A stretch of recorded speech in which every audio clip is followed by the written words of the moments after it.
Uganda Women Effort to Save Orphans kitongole kirabirira n'okuddaabudda abakyala okuli bannamwandu n'okuyamba abaana abatalina mwasirizi ng'abayamba mu mbeera ez'enjawulo. Abakampuni ya Movit Products bassa omukago n'ekitongole kino okulaba nga bayamba abaana b'eggwanga abeetaaga obuyambi nga bayita mu kusoomozebwa okw'enjawulo.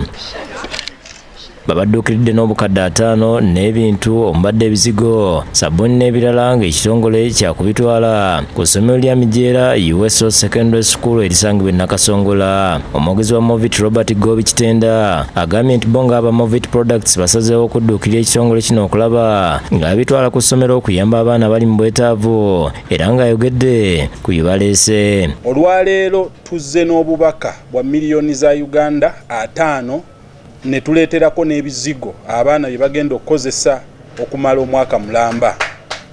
Story ya Movit ng'ekitongole ekwataganira ddala ne story ya USO okubeera nti nno byonna biviira ddala mu Bannayuganda, mu mitima gy'Abannayuganda okwagala okukyusa eggwanga lyabwe. Simpson Birungi omutandisi wa kampuni ya Movit Products agambye nti baasalawo okukwatagana n'ekitongole kino okulaba nga bayamba abaana abatalina mwasirizi. The core mission of Movit Foundation is health, education and gender equality.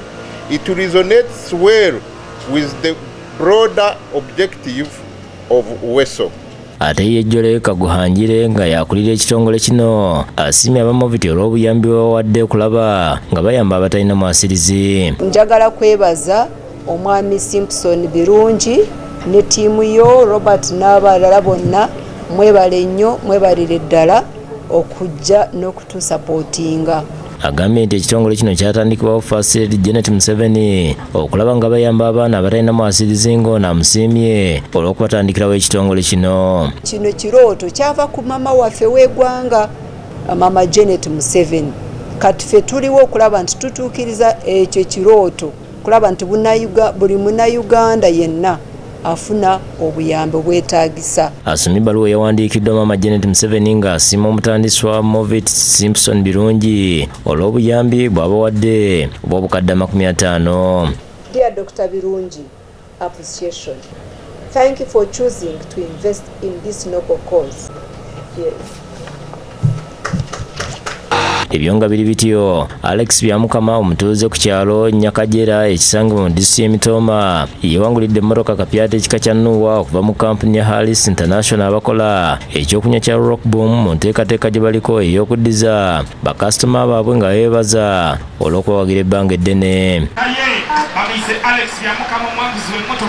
Enteekateeka eno aba Rock Boom bagituuma Boom Chakala vimba nga kinnawolovu nga bateekawo ebirabo eby'enjawulo omuli emmotoka, ssente enkalu, pikipiki, eggaali, TV n'ebirabo ebirala ng'omuntu agula Rock Boom n'asaanukula akasaanikira kyasangamu kyawangula. Alex Byamukama yagula Rock Boom bwe yamusaanukula n'asangamu ekifaananyi ky'emmotoka era aba Rock Boom baatinyetinnya olugendo lw'Emitooma okugimukwasa.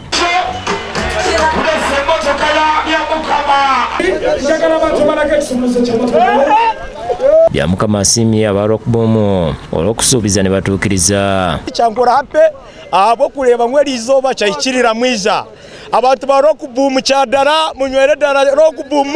Anthony Oscar kitunzi wa Rock Boom ayogedde ku buwanguzi Byamukama bwatuuseeko. Y'omu ku bawanguzi aba Boom Chakala Season 2 Drink and Win campaign. Twakagaba ebirabo ebisuka mu kakadde kamu mu mitwalo 2. Abamu bafunye pikipiki, obugaali, amasimu, emmotoka, ensimbi enkalu, hoodies.